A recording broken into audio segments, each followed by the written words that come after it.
manatu ole o faitawina se maule ma le fio pa ia le tua e taita iai ia le Faafeiloaiga i le nita e au.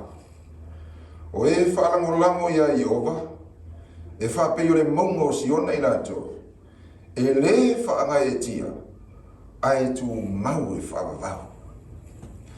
Manatu e whapena le mau nei tae au, whamaio i lato umo e whaalangolango ia Iova, e le whaangai e tia e whamai e pe o maunga o siona, e tu mau e whaavavau.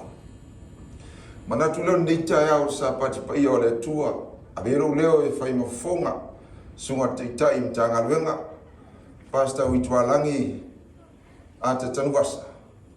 E avatuelo na au whaatalofa a oso matu langona masa matu langona neitai au.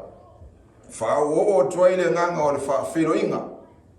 Faafeiloi Faapitoa tuaile usunga le teitai au ao le tatu ngaluenga i le lalolangi a toa. La usunga ya Pastor Wili papu ele ngata fulea Faafeiloi atu e tinia ngaluenga ya pole masiofo ya tiana neitu le taiao bi ia le tua. Manatu leo te whape atu whamalor soifua manuia whamalor folau i langi maha. Lea ua mawhai ei una tātu whailoa le nei taiao bi ia o le tātu matai o le ofio le langi. Le mātu te talo ia leile tua ma whape naa Fao popoina ni siau se tele o lo soifua mrogola. Au ali te ina o tatu ngaluenga i le langi ato. Manatu leo nei tai au o le a o se atu o te Faafeiloi atu le rua sa se rua. Lau sunga le au tustusi o le ngaluenga o au le langi. Lau sunga pali ya feta maspau nei tai au ma le ainga. E ngata foi leo lau sunga le te woloa tatu ngaluenga wau le langi Pastor Uitualagi a te Tanuvasa. Male ainga o te whape atu vi ia le tua. Whamalo ngā lue, whamalo le whamarosi ia wāre ngaluenga o tatu matai. Manatu le nei tai au, le au se atu le tu sai. Te whape atu o te Faafeiloi atu. Le bamanu whamatai fia o tatu ngaluenga wau. Mai lava i ona tumu se o lava i no Faafeiloa. Mai lava no nawa o te tele o tatu ngaluenga mai lava i Amerika. Se ia pa ia Samoa o te whape atu nei tai au. Faafeiloi atu le suafa o te maa. I nei tai au bi ia le tua. Manatu ilo nei tai au. O le atu natu lava noa. I le tatu o whai pese. Tatu pese i le nei tai au sa pati.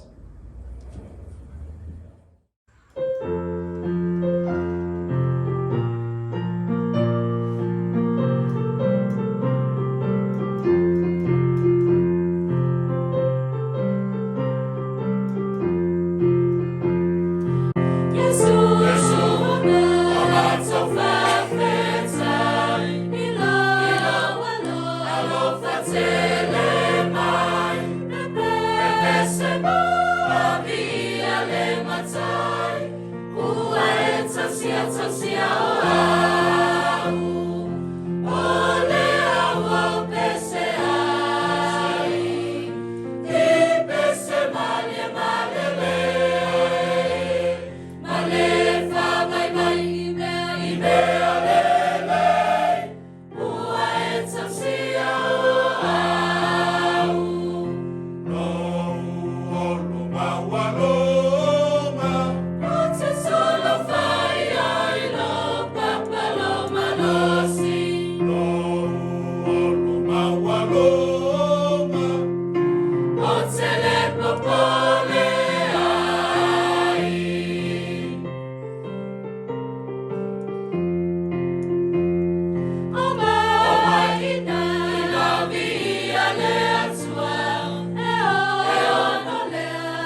Ia o lau saunia se talo wale tātou le sona le sapati.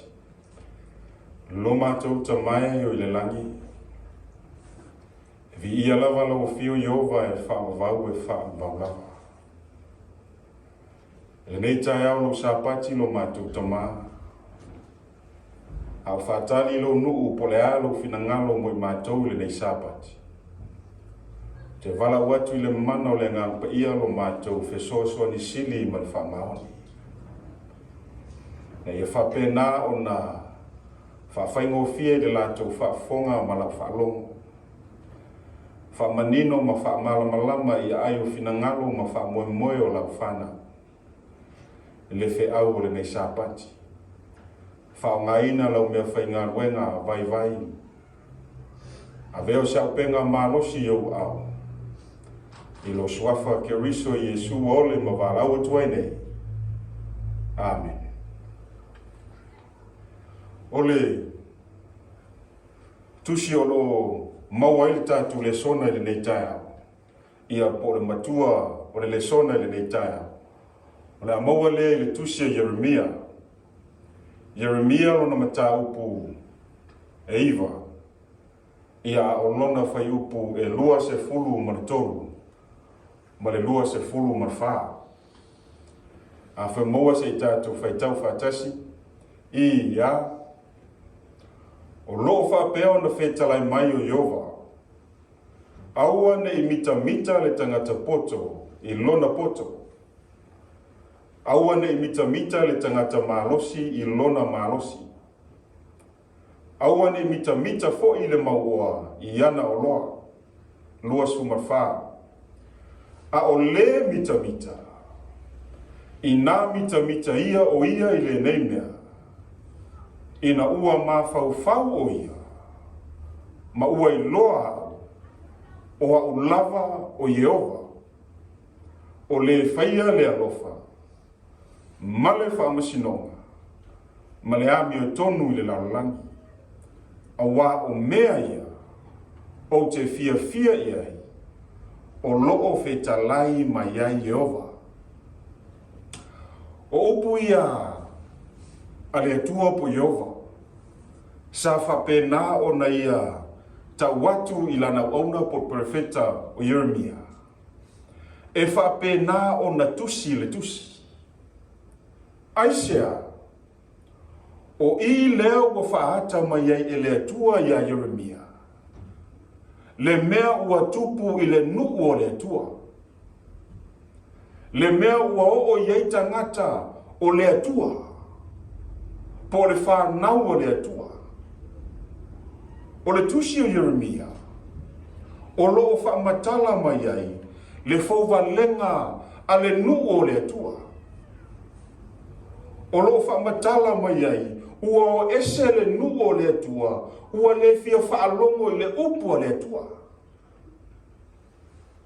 A o I leo whaamatala mai ai le atua. I a Yeremia o le mafuanga. O le ale mafuanga. Ua mita le tangata poto.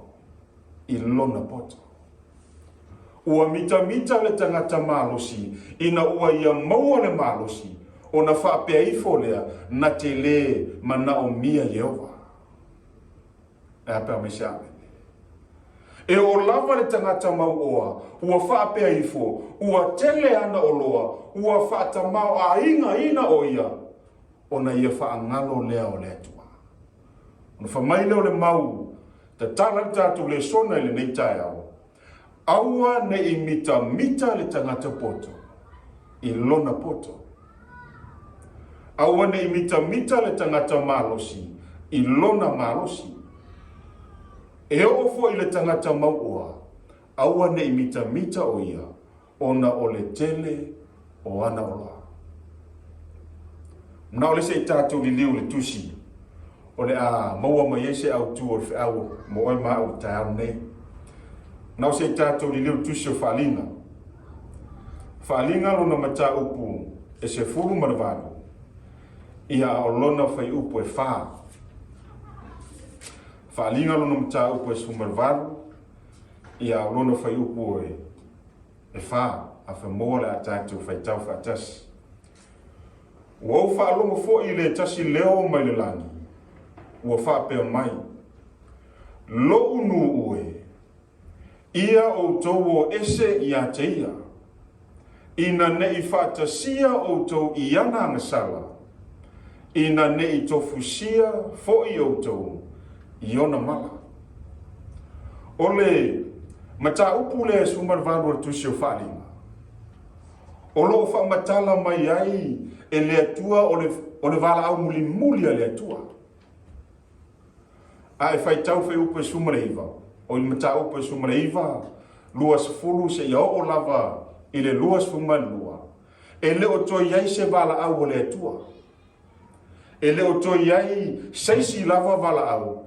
I tua atu o mata upu le sefulu marvanu. A o le mata upu le sefulu marvanu. O le wala au Faapitoa le atua, mō lona nu. E ale nu o le atua, ia o tau o ese mai. E apea mai se ale. O le mata upu le sefulu marvanu, whamai whai upu mua, ua mawai ia mea, ona o iloa atu lea o le angelu, o loo aluifo I le langi, ua ia te ia le pulesili, ua malama fo I le lalolangi, I lona pupula. O le ata, ua tai e Yesu po le atua, o lana ngā ruenga. Whamai ua malama ai le lalolangi uma, o le ata, o le wheaua a ngelu e tōtonu. Lea ua so ai le lalolangi. Ona au mai lo leo le wala au muli a le atua, e le mo le lalolangi. A o le wala aua le atua, molo na nu. Le nu o le atua, ea ia o tau o ese mai. Amen.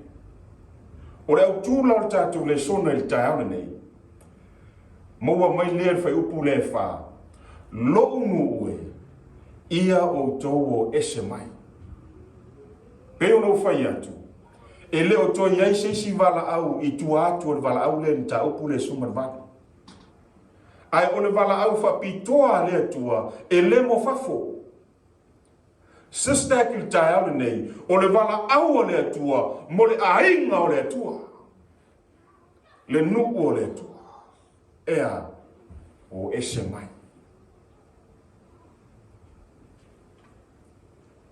Whasolo tātou le sona tāu nei. Lua vaenga o tātou le sona. O le vaenga mua o mea na tutupu. Ia iai sona o ngā. Vaenga mua na o tātou le sona tāu nei. O mea na tutupu.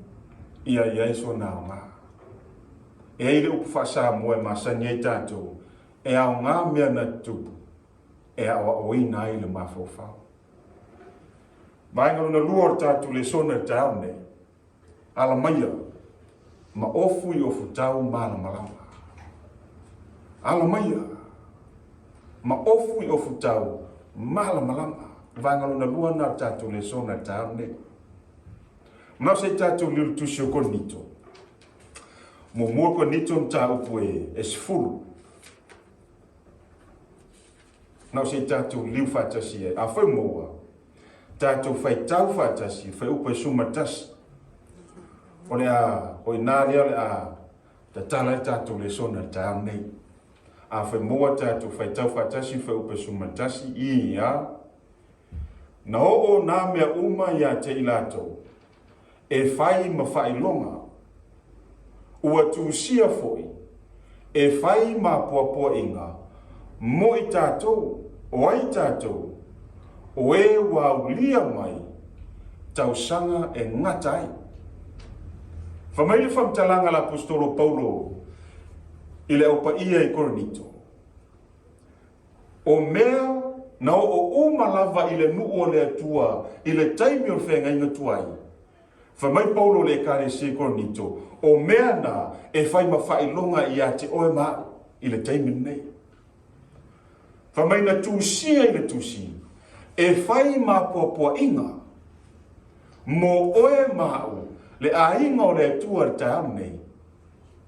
ta ua ia wa ta ia te mi fai o soifuanga ne fa mai na fai ma Fai-Lauga o mea na tutupu le nu o le tua na tusia tusi e fai ma popo inga mo i tātou i le teimi lea o tātou iai. Na o le si whaasoro tātou le sona tāone. Vaenga mua tātou le sona o mea na tutupu ia iai sona o ngā. Le nu o le tua le teimi o whenga inga tuai. Tele i o mea na tutupu le ainga o le tua. O rea o lea o mea uma le tele o mea. O nor tātou teimi. Ai na o ni vaenga lava e au ngā mo oi mau le tāo nei. Whetau i leia ma tātou le sona o tāo nei. O vaenga mua la. O mea na tutupu ia iai so nā ngā. Nau se tātou liu i le tusio numera. I le mea na tupu i le nuo le tua le teime o whengeni tuai. Numera luna mtau pa sumare ono. O loo iai le tala i a kolu, tātano, ma apirano. O loo iai le tala o loo whamatala mai i le mea na tupu i tangata ia. Ai whai tau iai le tuspa ia po le whiong pa ia le atua. O kolu, ma tātano, ma apirano. O i la tau ia na fau vale i le taitainga e mose o le nuo o le atua. Na la tau te i a mose ma arona. E le ngata i lea.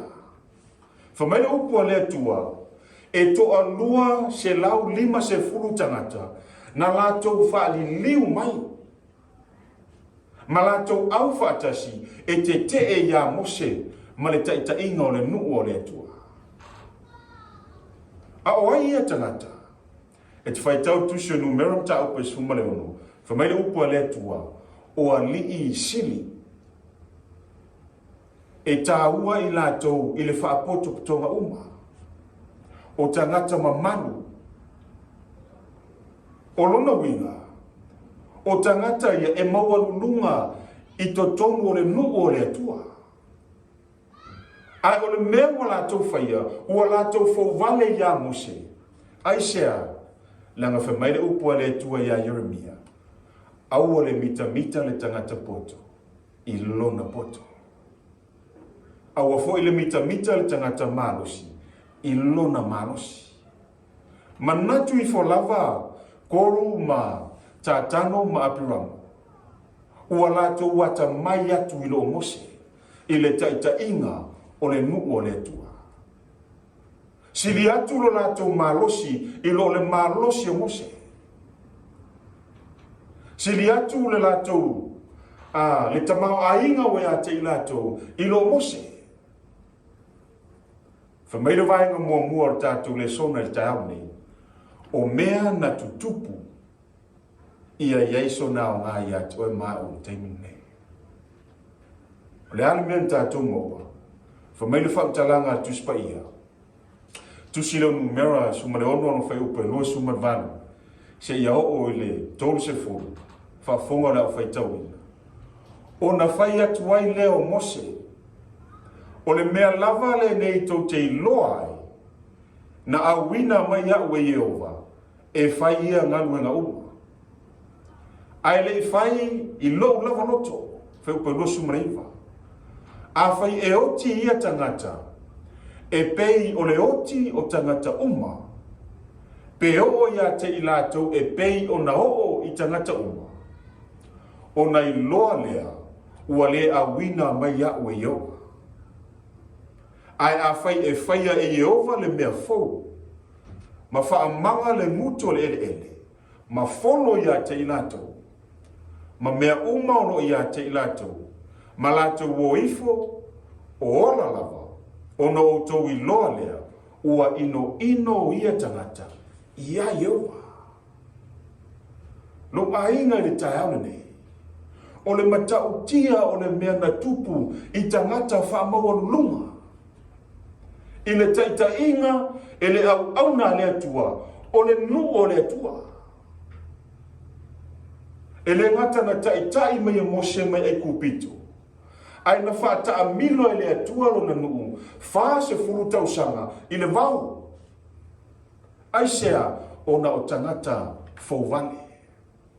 O tangata mui mui i le taitainga o ngā ruenga. O le lesona ma taua o le vaenga mua tatu lesona i tauni SISDAC. O mea na tutupu. Ia iaiso na o ngā ia te oima i le taimin nei. Whaafonga le upo le atua. O sa lefu a ia tangata. No mero mta upo e sumaleono lo fe upo e toru sumarvana. O sa lefu a ia tangata. Ngā ngasala i o lātou lavanga. Ia whai ai mea sa alfa lafa lau tele. E whai maufi ufi o le fata whai Taulaga. A wana lātou aveina atu ai i lumo iova. O le mea lea ua pa ia i lava, ia mea. O le whamai lea o le whasi vaenga leo le whai upu leo tāua ia. Whai mai. Ia whai fo i ia mea, ma Faafeiloga i le whanaunga a Israel. O le mea na ui ai pe na oo, i le nuo le atua i le taimi o Mose. Sa iai le au te i le taitainga e Mose o le nuo le atua. Ai whai mai le upua le atua, ina ua wha umatia ma whasiotia i le atua o tangata ia. Ia whai ia mea, ma Faafeiloga i le whanau a Israel. Vaenga luna lua po le tala luna lua. O le tala i le malanga a le nuo le atua i kanana. Le nuo le atua i le vau. Ai whai tau iei whai mai le upa tuspa ia, e toa tele na mali liu i le vau. E toa tele e le i o i kanana. Ai sea, le anga toa tele sa mui mui le taitainga o le nuo. E toa tele na lato whaitio, e toa tele na le ustai i le upua le atua. Whamaila le upua le atua, e toa tele i lato na whano i le vau, e le i o i le nuu na fola fulaina. A o whamtalanga tuspa ia, e whai mai, o le Sefulu mana iwa tau sanga anga ilano. Pau i o tangata na sao mao o le lato whainga malanga ma le lato savalinga. I kanana, le nuu o forfulanga. A o le toa tele o le nuu, sa mani liu i lunga o le ala. Lu ainga i le tae au le nei. O le ase le sona po sao ngā mo oi mau, i le taimi lea ua tae ai. Ua tātou iai whamele upo tuspa ia, whaalinga luna mta upo e sumartasi ono whai upo mua mua. Whai mai ua, ona tu uina mai lea ia te au le ue pei o se to to. Ua tō mai foi le angenu, ua whaapea mai, tūla ia. I nāfua tia ia le manu manu, o le atua. Ma le whata whai Taulaga, ma e o tāpua iai. O le ala winga o le whamatalanga. E whaapeia o le nu o le atua i le taimi o Mose. A o lato whai malanga atu i kanana, le nu o le fulfulanga. E toa tele i lato tele i sao i le nu. Lato tele i o i le nu. E toa tele na mali liu i lunga o le ala. Le taimi leo tātou iai, le ainga o le atua. O le taimi o le whamasinonga o e ona. Whamailu whamtalanga le atua ia Ioane. Tula ia. Fuatia le malu o le atua. Ma le whata whai Taulaga. Ma e o tāpua iai. E fōlinga mai. E iai fwoi tangato i tātou SISDAC. Tātou te le iai le langi ma le ola e whaavau. Ona ua tātou le whaamaoni le wala aua le atua. E whaapeia o le nu o le atua. E toa tele na mari liu le vau. E whaape nā fo i oe mau. I le taimi whaaiu o le soifuanga ma le pānetane. Pe a whai tātou te le whaamaoni. I le wala aua le atua. Vaenga mua tātou le sona. O mea na tutupu. Ia iai so nao ngā ia te oe mā. Avea ma le sona mo i tāua i le taimi whai u leo tā iai. Whasono tātou le sona tāone. Nau le se tātou liu tusio Yeremia. Yeremia rona mata upoeono. I le mea na tupu le nuu o le atua. E te sila fia na uo le tāone. I le taimi na wala awa i le atua Yeremia. E leo se taimi whai mo fie. E wala awa i le atua Yeremia. Ua matua. Fulitua le nuu o le atua. Ia Yehova. Ua le fia whaalongo le nuu o le atua. I se upua le atua. Ua lato whaamawalu lunga I lunga o le atua. Ua lato wifo I tupua I le taimi o Yeremia. Ona wala au lea e le atua Yeremia. E Faapitoa le wala awina o Yeremia. O le wala au Yeremia e le mo fafu. Ai mo tonu o le nuu o le atua. Le ainga o le atua aisea. Fa mai le upo le tuspa ia ua fōvane le nuu o le atua. Ua ofi ma ua o mai le malaia le nuu o le atua. O na wala awina lea e le atua o Yeremia e toe whaafo I le nuu ia Yehova. E au auna ia Yehova. Whafonga le upo le atua. Yeremia lona mata upo e ono. A o lono whai upo e suma le ono. O lo whapeo na whetalai mai o Yehova. Ia o tau tutu iala. Ma vaai. Ma whesili iala o lewa vau. Po o whea le ala le lei. Ma ia o tau sawa vali ai. O na maua lea e o tau. O le malo longa. Mo o tau anganga. Whafonga tō le tali. Ale nuu o le atua. A ua la tau whai mai. Ma tau te le sawa vali ai. Whai upe suma fitu. Ua o tau fia foi tangata wā ai. Mo o tau. O e wa whaapea mai. I nā whaalongo ia I le leo le pū. A ua o tau whai mai. Ma tau te le whaalongo iai. Le mea ua tupu.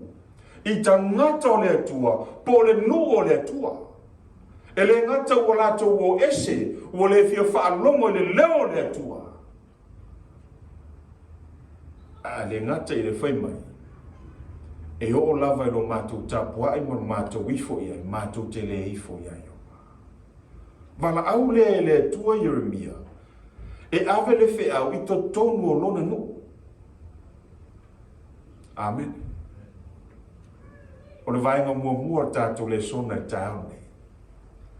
E au ngā mea na tutupu. E au o ina ai. Lo ma fau ma lo ma fau. E a pau mai sāme. Yeremia lea lum tāu pai fitu o fai upai suma leo. Whafonga na o fai tauina. O le whamtalanga po o le whetalainga lea tua na whai a Yeremia. O oe nā foi. Aua e te whaatonga mai mo le nei nu. Aua foi e te whaia se awenga. O le upo le tua ia Yeremia. Po se whaatonga mo I lātou. Aua e te whautua mai I a tia. Aua o te le whaalongo lava I a te oe. O le mea ua tupu. Ua whaiatu le tua ia Yeremia. Yeremia. Aua lava e te whaatonga mai a tia o more nuu lea.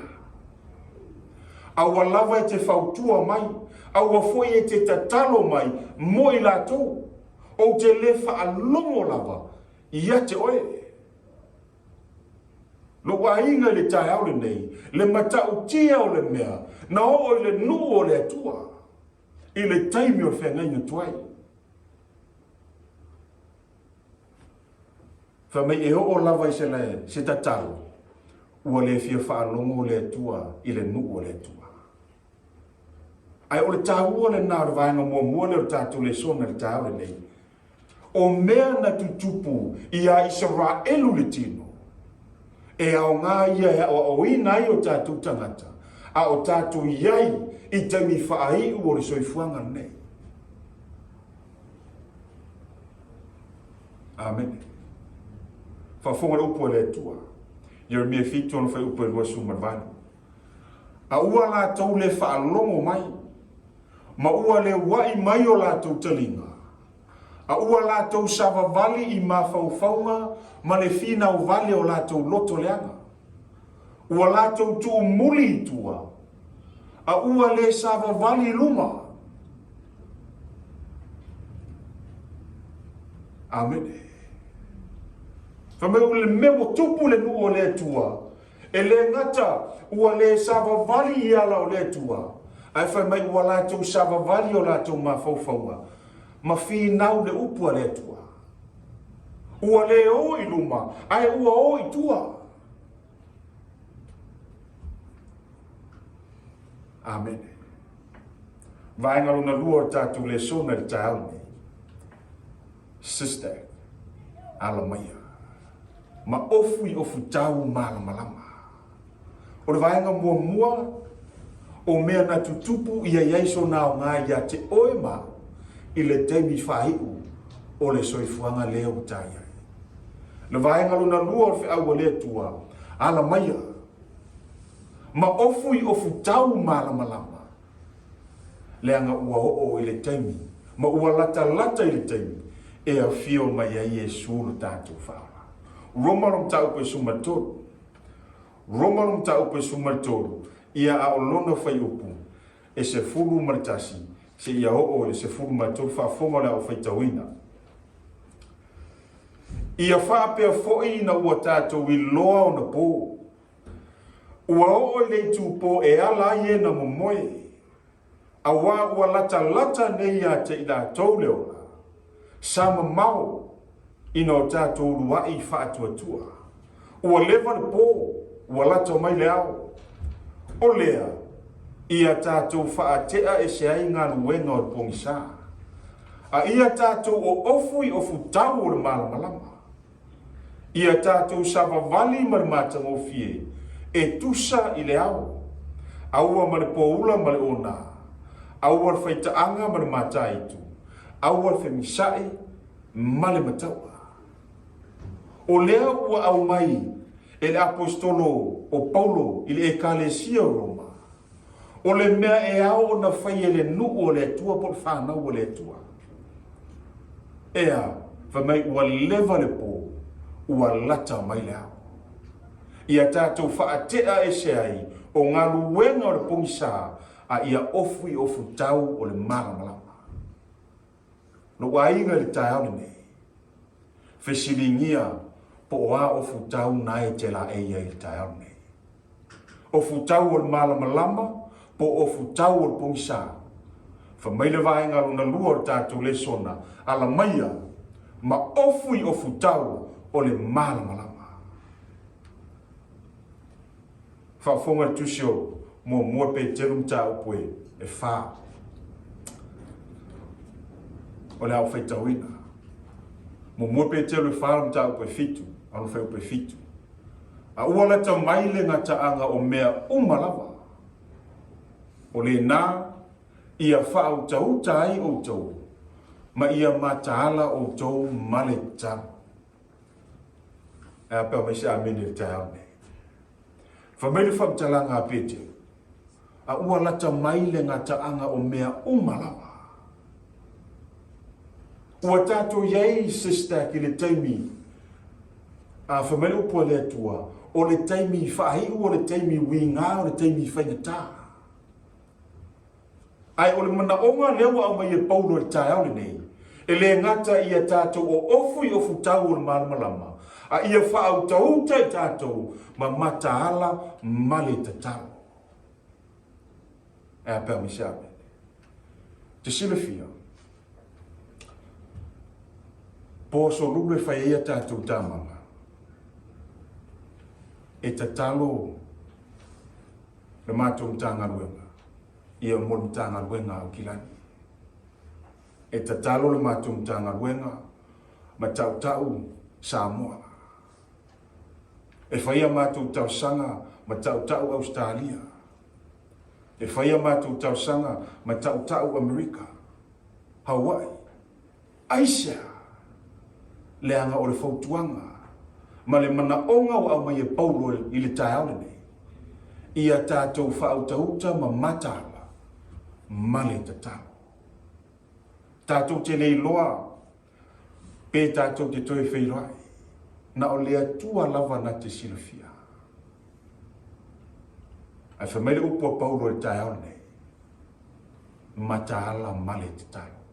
SISDAC. Tatalo lesi mo lesi. Ta ua ia o le saunoanga taitai. Mai aita mai le tangata ia te oe. Ta talo mo le fili. Ta talo mo ia. Aisea, le anga e leo ia. Ai o loo whao ngā e le fili. O le whautuanga nā lewa a mai e Paulo i le tae aule nei. E le ngata ia tātou whao tauta. A ia tātou mataala ma le tatalo. Ona whamaile o le o Paulo ia po le maumuri mule o le tātou le sona le taone. Roma Sefuluai whai upu mua. Whamaile tau tino ngā Paulo. Le ausoe o le mana o lava le nei o lo roto. Ma o te talo i le atua mo Israel ia whaolaina i lātou. Lo ainga le tae nei. O le mana o ngā fo le nā o le Fai-Lesona le tae nei. Ia whaolaina le nuu o le atua. Po whea lava o e whaafonga mai e lo leo le nei tae. O le mana o ngā le nā o le Fai-Lesona le tae nei. Mo SISDAC atua. Mai lava i Amerika, au se Italia, New Zealand, se ia o lava i Samoa. Ia whaolaina SISDAC i le langi ma le ola e whaapau. O le mana onga nā Paulo i le ekalesia Roma. A o le mana onga nā o le Fai-Lesona i tae nei mo oema ia whaolaina i tāua i le langi ma le ola e whaapau. O le autua le tātou le sona lo nu e ia o tō o ese mai. Vaenga mua o mea na tutupu le nu o le atua. E au ngā lea mo oe mau i le taimi lea o tai ai. Ala mai a. Ofu tau o le mālamalama. Ono Yesu. Amen. Iovo awelo mātou tamale o soifua malilangi. Faafeagaiga tua i nei avanoa sa o loto o mātou maua. Mātou te whaafonga ma whaalongolongo ai i au fionga. E toe whaamanatu mai ai a te mātou. Ma whaaloto tele ai o mātou tangata. Le anga wai whaito toa lava, le aso e te fio mai ai. Whaamanuia le whaafonga lo nuu le nei tae au. Whaamangalo lau au auna pe a whai wale ato toa na veina lo finangalo. E ia ngalue mga yo le mana o le ngāpa ia. Yo lato finangalo ma lo nei loto. I lo lava suafa Yesu ma to wole ma wala au tuai nei. Amen.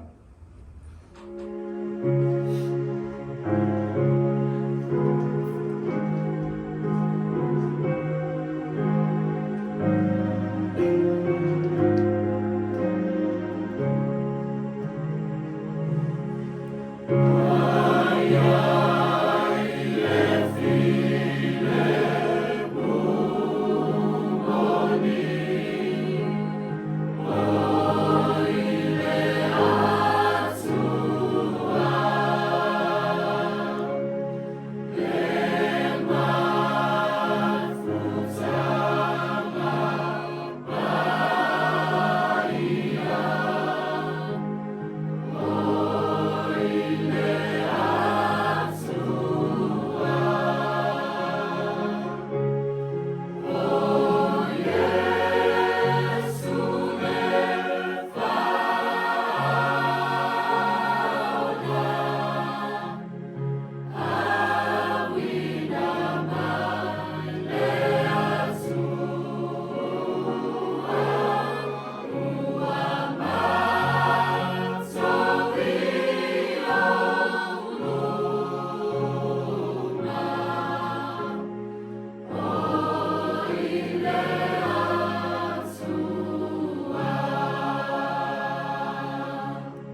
o le viinga I le atua I mea o pito runga.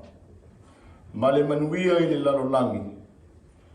O lona finangalo alofa lea I tangata. O le fionga paia le atua ta ua le ni tai au. E whamanatu mai ei a te I tātou, le finangalo alofa o le atua. Le finangalo alofa leo le atua o mawhai e una teitaina mai le soifua manu tātou ola. E ui lava o lo tātou Faafeiloai si utila maurula. A ale nei o tātou Faafeiloai lupe o Taulaga mea. I le alofa maleanga le lei o le atua. I le poto whanei o na pō. E ala upenga te whailangi o tātou whisila whai ai. I le nei tai au I le alofa maleanga le lei o le atua. O na vea leo o leo e whai mafafonga o le susunga I le teitai Matagaluega. Ia pasta Uitualagi Tanuvasa ata. E Faafeiloai atu le mamalu o le Aufaigaluega. A le atua ma le galuega o au tele I le lalolagi SISDAC. Mai lava I le teitai au ao ia pasta ala I moana o Papu. Ma le faletua ia tiana. Ma le loa loa o le Aufaigaluega stofia le atua. Faafeiloai atu I le suafa manu malo o Iesu Keriso lo tātou ali whaola. O ia o le ao o le tātou galuega. I le nei tai ao, e mua I mea uma o na Faafeiloai, ma ofa o lo fatu. I le susunga ia hala I moana pasta Papu, ma le masiofo ia tiana, ma le ainga. Ai maise le auto stusi o le tātou galuega, pasta pali ia feta ma sipau ma le falitua, ma le nofo alo. Ai maise le te uloa o le tātou galuega o ao le lalolagi. Le susunga ia pasta Uitualagi Tanuvasa ata ma le faletua I le nei tai au. Faafetai faamalo tau. Faamalo le faatoatoa I le galuega le matai. Ai avea I o lou leo e whai mafufonga o le nei Matagaluega. Faafeiloai atu I le salafa ma le au tele o le tātou galuega o ao le lalolagi. I le suafa o Iesu Keriso lo tātou li whaola. Tā lofa lava. Whaelo atu lana auauna, le sunga ia pasta Uitualagi Tanuvasa ata. O ia o le awhai mafufonga o le atua I lungo le fata. E ala I le tātou launga I le nei Sabbath. I ona manatu lea o le atatala ina le sauninga o le launga. I lona Viiga o saunia I le Aufaigaluega.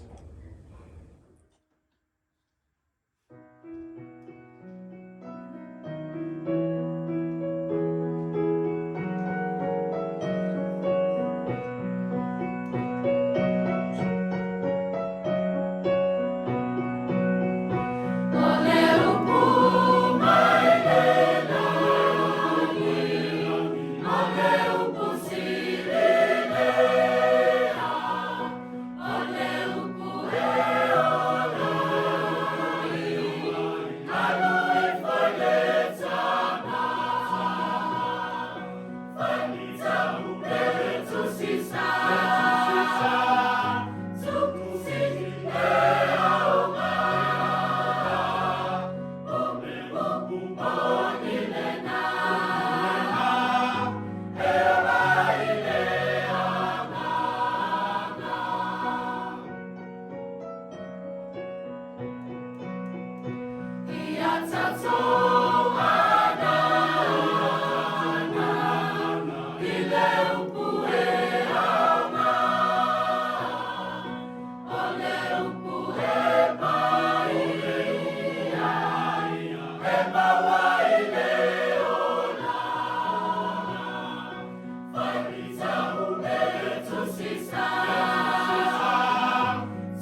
ne le Faafeagaiga tātou ma Sefuluai ma Taulaga. Pe whaoa le tangata mea le atua, a o tou ua o tou whaoa o mea, a ua o tou whai mai, ni a ea o mea o mātou whaoa. Ua o tou whaoa mea e Sefuluai ai a o tou mea, a toa ma Taulaga. Ua matua whawhanoina o tou o le nuu malawa, a wā ua o tou whaoa o mea.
Ina umaya me Sefuluai ai a o tō mea umalawa I le whale tu ai mea.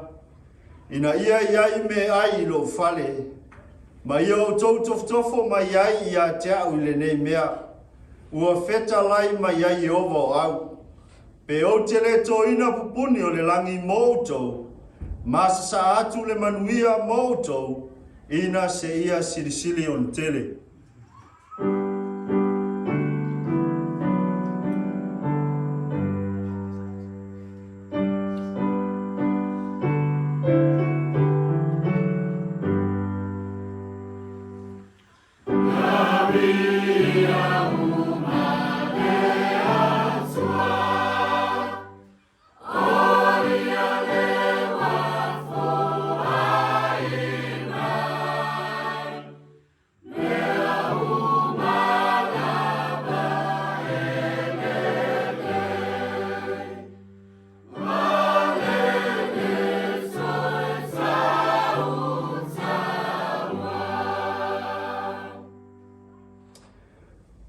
Tato ifo matalo.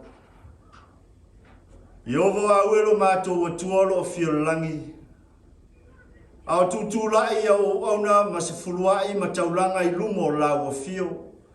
Ma mato o mai mato te osi Taulaga faatasi ma oelo mato watua le nei sapati. Ma ua mato toe faafoi atu ai le 10% le atua o Sefuluai. O le ato le Faafeagaiga o I mātou o lau whanau ma lau a fio. Ai maise o Taulaga le atua e whaali ai lo mātou o lofa I lau a fio ma lau ngaruenga. Ai maise o au whaamanianga I lau whanau lo mātou atua. Ia iai lo wanga le lei ma au whaamanianga I lo nu. E ala I lo lato o nanga whaatino wa whaali ai le atua lo lato o la mātatau I lau a fio. E ala I Sefuluai ma Taulaga lo mātou atua. Whamanuia I lo lātou tau au. Whamanuia fo I e wa lima vai lo mātou atua. Ia tasi lava I mātou I lumo lau a fio lo mātou matai. Whamanuia fo I le atua ia o auna tutulai ma Sefuluai ma Taulaga.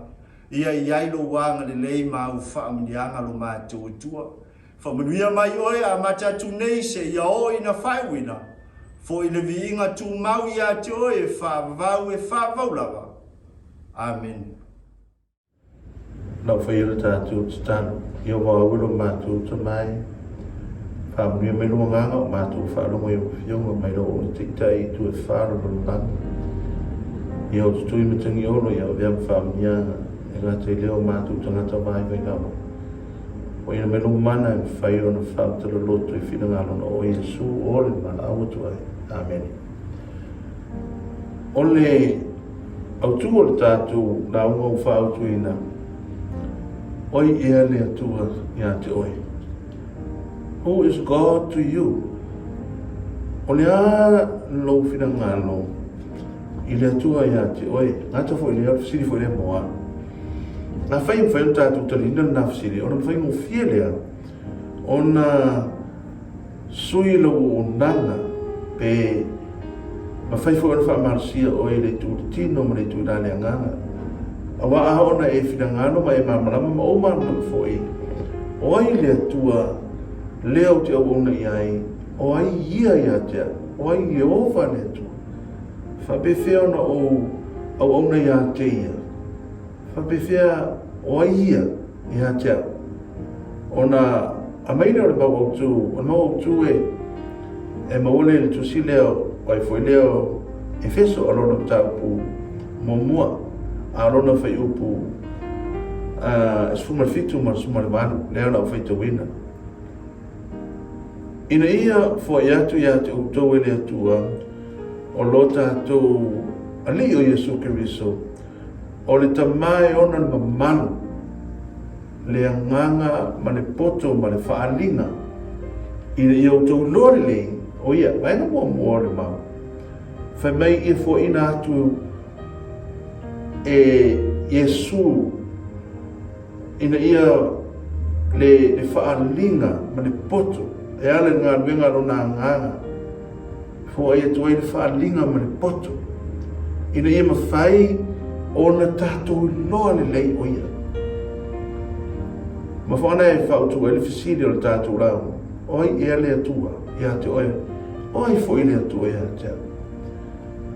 Ona o le maure e tāua le apostolo Paul, le kāresia i Efeso na i tusi tuai, whai mai ia fo i nātu ia te utau e le atua lo tātou li o Iesu Keriso. Le tamā e ona le mamalu. Lona nganga ina ia mawhai o nei loa, na mau e tātou le poto, ma le whaalinga. Ia i loa le lei ai o ia, oi ia, oi le tu. O lona rua maenga, o le maule o tātou, mau au tū lawai e rua matus whaita whalina. Ia whau pula ina mātou tō lotu. Ina ia utou i loa le winga o wha moe, ma lona wala au mai, ma le winga o whaura i ngā mea le lei o lana tō whinga, sili mo i tātou, mo le apa ia, o siri mo i tātou le apa ia. O le vaina nare na loa e tāua foi, whai mai, ina ia mawhai na whapapula ina mata, e leo mata o le tino pupula, a o mata o le loto. Ina ia mawhai o na whaamara ina lo loto. E le ngata ia whapapula ina mata o loto, a ia i loa le whaamoe moe. Ina ia whaataua ina o ia na vala au mai, malana tō whinga i whaura i ngā mea le lei. Mai mua mo ia i lo le lei, o ia. Ia fo ina mai le nganga pa ia le poto, ma le whaalinga, ia i lo o ia. O ia le atua. Le tātou te au ona ia. O lona rua ina i whai, o na whapula ina o tātou loto, mata o tātou loto. Ina ia tātou i loa le lei ai lana lo tātou vala au ina. Tō whinga wei au mai. Mua la me tāu e rua, i e loa o ai le atua. A o lea tāu e te oe lana tō whinga. A whai tātou te whai o na tali ina whasili e rua. O na whai ngofia lea o na tāua lea e te au auna i le atua. O ai le atua lea te servinga. A o lea alo tō whinga na e tō whia ai oe. E le atua. Ina ia ma whai ona e whaia ia le lei. Ma o whaia ia tāua. Ma ia whia ma le loto, ma le wha maoni. A wā lewa e i loa le te au auna i le atua. Momua, o te mara mai le vainga momua, o le atua e matautia. Ma mali tu silea o te teo nome, o le upule a mose. A o i ova no utua, o le afi ma ai o ia o le atua fua. Ma malawina le atua le nuo Israelu mai e kupito.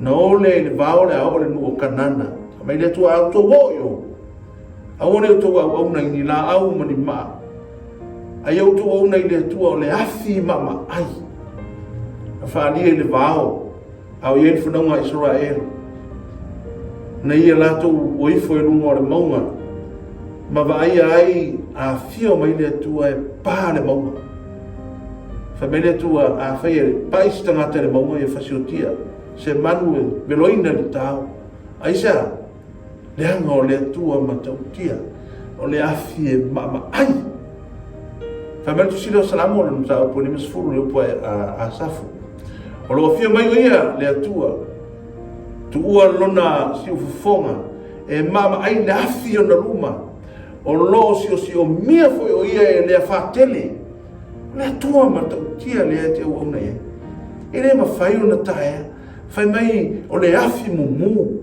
e le ngato le afi mumu a le si o mia e le fatele o le tua fuā te no le tatu te au o to fia o e le tua mo vala wina o e le tua ele to finga para lá to finga o to fia ai oi po e lo e le tua le afi mumu o le tua matautia o le tua fuā o le tua lo si o mia e le fatele e le mawhai si o tātou ona tā ea pe mawhai o na whātu si tu saina wa mele tu si o salamo o le atua matautia si o mia o le atua fuā o le afi mumu ea o le atua leo na tātou to au nei o tō fia ma whilwhilia oe ma wala wina oe a oe au nei le atua o le atua matautia o lona rua o le atua pa ia ai sea fa tu se falinga e la mo tua e leu e feitau le mau de Faiono manino le fa falinga no no tau po fa fai mai o lo tau ai me ola e fa o me ola mo pe o le leon fe po fitu lo na rua e me ola e pe o le povita noa o no tolu o me ola e pe o le tangata o na mata au luna fafo o mea ona e pei o le aheto ua nele o mea ona fo e wha o taitasi mapa au e ono o whaatari o ni o ai ma ona mata atoa ma ina tau tonu pa mene o whai upuna e a fo i lea e iwa o vivi fo i ma whane ne i le ti e tie le nofo ali le soifua e whaavavau lau ae vai e whaipuna e vanu whai mai o mea ona fo e wha e taitasi ma ona apa au e ono e whaatari o li o ai ma ona mata atoa la tau tonu na tau te le mapu lava i le au ma le pō i le whai atu e pa ia le ari si tēnau tangata au mai le lotu a mai ta poa o le stangata e ta mino ai fa for sai wa ko ya ta ka fu for sai o ska ta wai mai o le sika ka sa ka poa i kala hoa fai nan ke fu e ka kele ro ia le tu e mamma e mo lunga no to fina o le stangata e ngalo ia te ia pa ia ta to malava ngalo pa ia e mo lunga no to fina e hoi upu tātou te tautala mea tātou te whaia i e whaia o le te wawai le sitangata e na te reiroa o le atua pa ia a wha mea o mea ona i e wha o whaamutara ina wha mai o whaamutara o krita e ese mai tātou te le mwhenua mara mai o a ia mea ona le langi ma le lano langi na whaia le atua sili ese te le tangata o lātou i loa le nao tātou nei pāne nei lano langi o tātou ia e ia si paneta o lo ia mea ola o lo vivi krita se me o le langi lea o lo ia mea ola e wha o whatu sele pa ia le atua whane atua hai a alu whai taulanga te matua le aso le tongi ola le fitna masina o le aso sefulu o le fitu ngā masina e ta o le aso le tongi ola a alu ai whai taulanga e alu atu i tono le maru maru e alu atu ua sau whawhuru ma manu wha se kina I le mea silasila pa ia pe aru ia whai taulaga. Ai mai e tamoe. Tamoe le whai taulaga I fafu. Ai sea, pa ia le atua. E saunia foi o ia, whai longo ia le tanga. Ina ia mawhai o na anu o ia ti tonu o manu manu, ai te tangi longo. Ia I loa ia nu olo I fafolo ola. Lea ngai pa ia mamamanu. Lea se whai na wa ai le atua e o ia mose. Ai le atua e vai mai a te o te oti. Lea ngai pa ia e mamanu. E ine lagi me le ola e wha vaulo ia I kuita po mea ola e wha rovi vi. Pa ia le atua. Faafea o e maa. Faafea lo o nanga. Faafea lo tōtua. Te whai e mara muimu. Whai e mara loto. Te e hai lea mea mara e whai. Manu ngano ia te oe. Na tō fia o e le atua. O ai le atua ia te oe. Te leiro e o le atua pa ia. O le atua mamano. Isa gata asa o le loto whai lang telefon. Wha longo e lang telefon. Ai o sa pati anu wha tau ai. Le popole ai. Whai lang na kuka. O le atua mamalu o le atua pa ia. Salama mta po le tolu foi po fa. Na fai ai tato le atua ina ia vi ia o ia. Fai mal salama le mta po tolu foi po e suma fa suma lima. Fai mai ia. Le ora fai to wina. Fai mai o tere e tino po poa. Pe ino I toto oti. Le upure a le atua. Fai me whaka suma wha. E leo le vi inga ea. Tau te avatu lea I loo. I lea sili ese. Man mea na e tau toa. Fai me I te avatu. Mai le atua la ia te au povi afe inua mau. Ai na whai I tato I le atua. Ina ia vi ia. O le atua pa ia. Na whai I tato ina ia vi ia te ia. Ina ia vi ia te ia. Le anga o le atua pa ia. O le atua mamanu. O le atua silsilesi. Oi e le atua ia te oi. Na e sila fia e na tō fia oi le atua molo na vi inga. Lo tō finga mai le atua. Fa mai na whai I tātou ina ia vi ia I oia. Le ngate lea o le atua. O le atua o le ola. Soto na tāu pa tōru man whai pa whamani lima. Fa mai usisi la atu I ova wa wane ia mose e mai moe le tala ia mose male na au tala. O sisi na tu le tua rifo mose vai. Na I wala o tu ele o le tua. Fai atu ele tutono o le afi. Fai atu le o le tua ia mose. Fai mai ele o ia. O au le nei. Fai atu ele o le tua ia te tala. Fai mai ia. Au ati whala tala tamai nei. Aisha, te tala ese o se vai wa. O sale mea le te tu ai. Le atua o le ola. Whamena leo po le atua. Ia e anu ia I kupito. Ma e whai atu le nu o le atua. O au o le ola.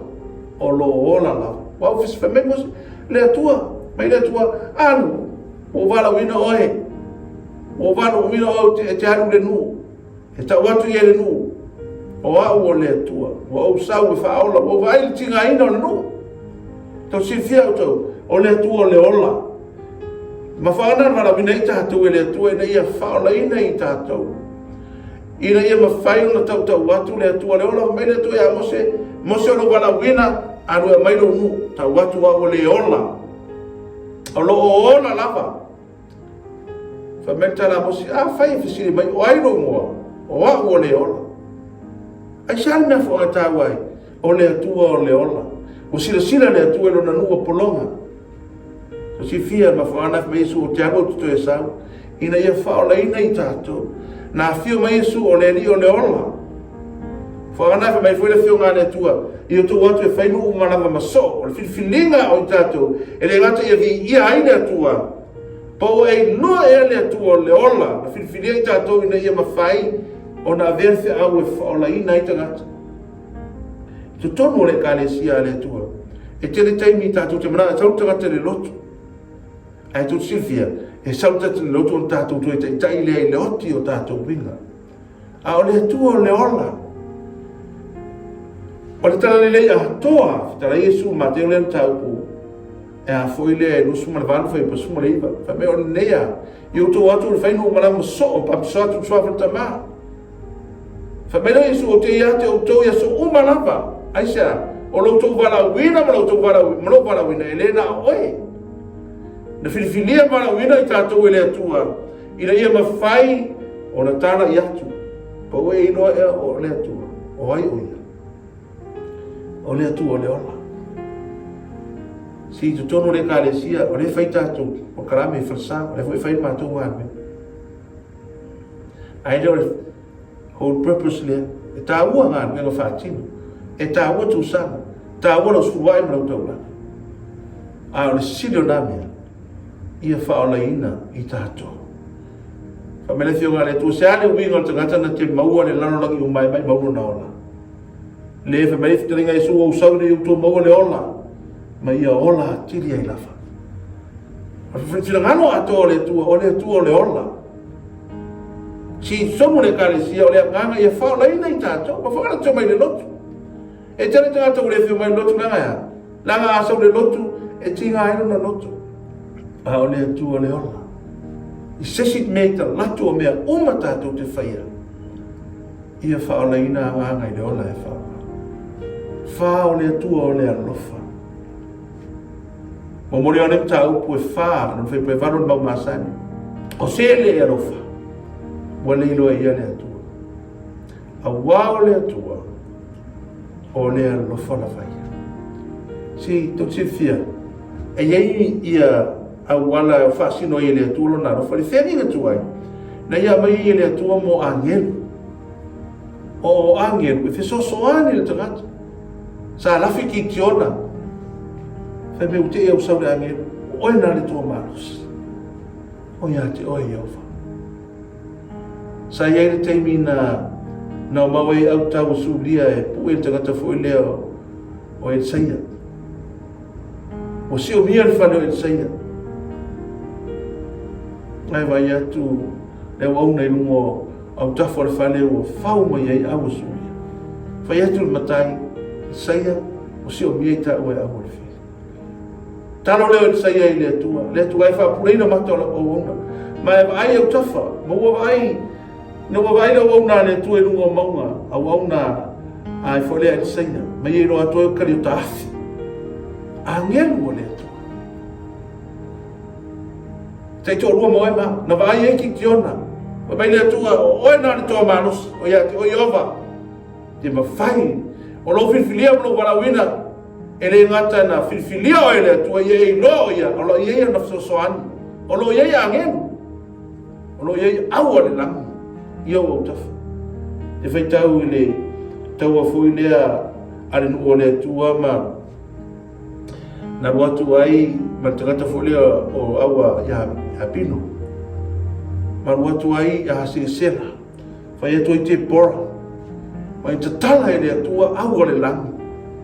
Ma I o ma o ifo I lalo ma soso ani.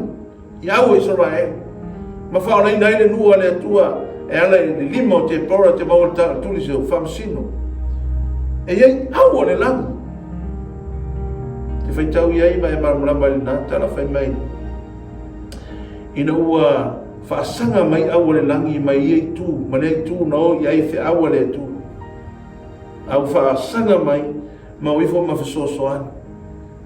Se iho ina ua whawhanoina au e ia pino ma sola le te au. Aisia, e iei au o le langi. E whesosoani ia te oe maa. E iei angelu. Na urope ina Peteru whanpuipui. Tala e le angelu. No te ina Paulo Masila, ina wo, ina ua, ina no Filipi. Ma no ka ina whanpuipui na tala ina e angelu. E iei angelu, na ia o tafa. Na ia ti tātou. Na mai e le atua whasosoani aisia, o lea lofa o le atua. Na ia walawina ai o le atua o le alofa. O ai e le atua ia te oe.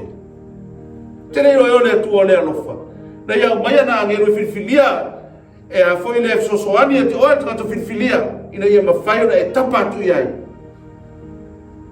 E e tala, le foi tātou whaitau iai, sa kalaka me sako maaptiniko tu seo tānia.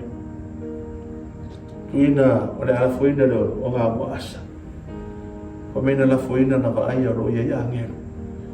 lo ia le alo le tu mai le tu so ani a te tato aisa le anga we si da fia e oi e le tu o le tu ma tia o le tu pa ia o le tu a lofa o ia na te mai au so ani tu sa lo fifilia mo bana mi na ia mai le anga pa ia fitlenga e su te alu lani au te wina mai no wanga ina ia so ani a te tato na ia wina mai so ani o le anga pa ia ina ia so ani a te tato le nga te le wa wina mai no na alo o Yesu faria ile lo fo le tu ia te tato faria ile ta u lo fifilia mo lo vala win fa mai atu so ma o Roma e le lava se lo fa sini le ni lo fa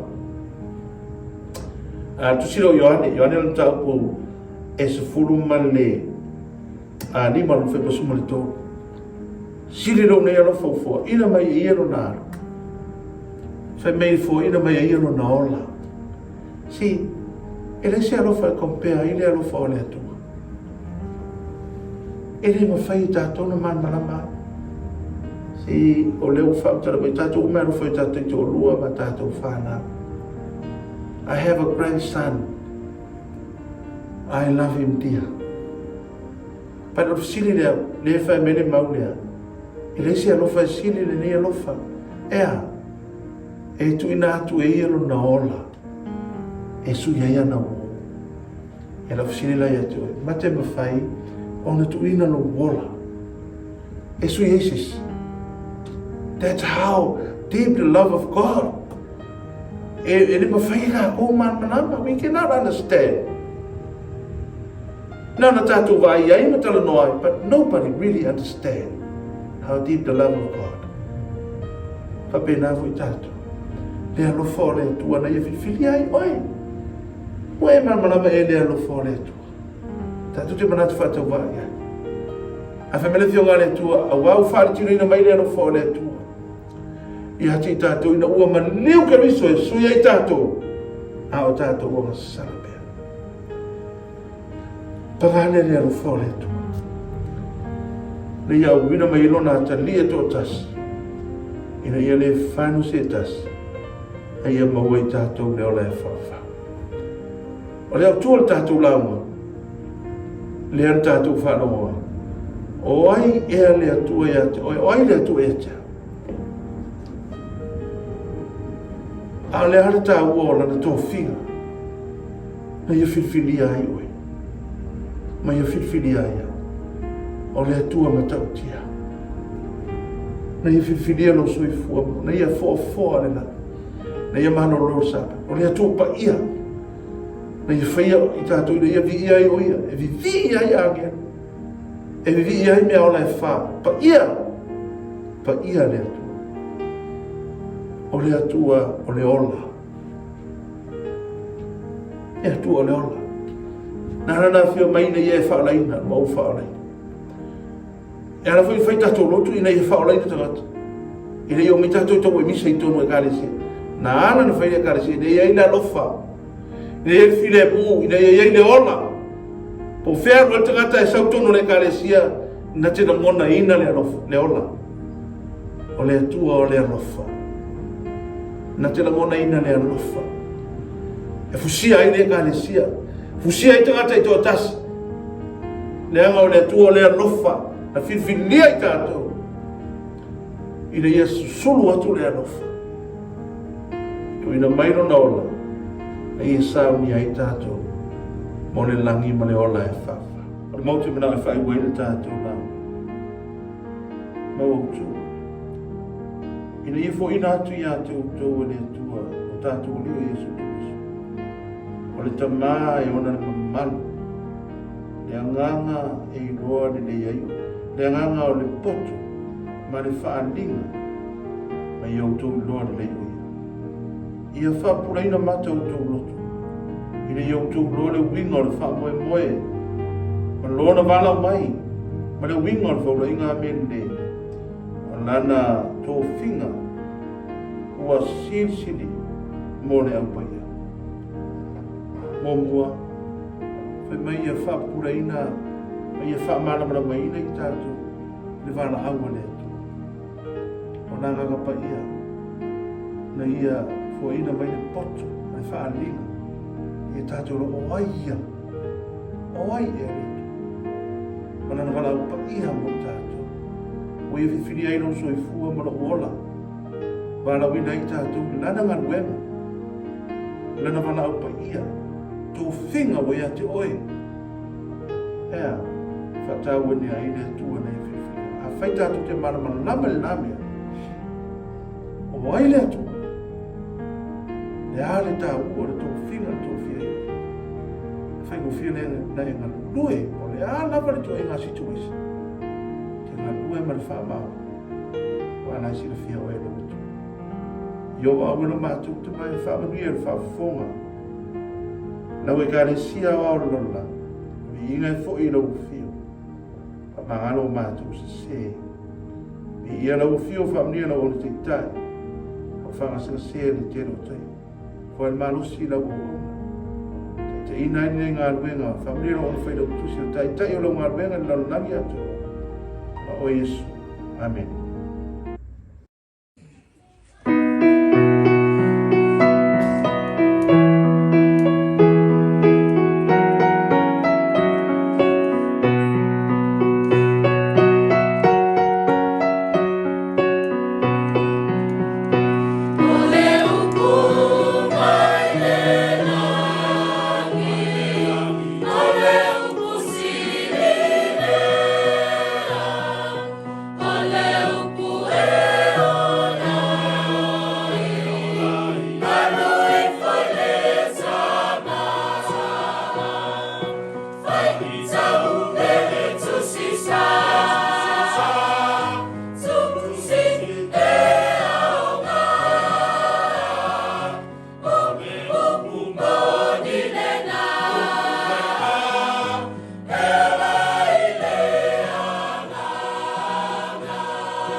So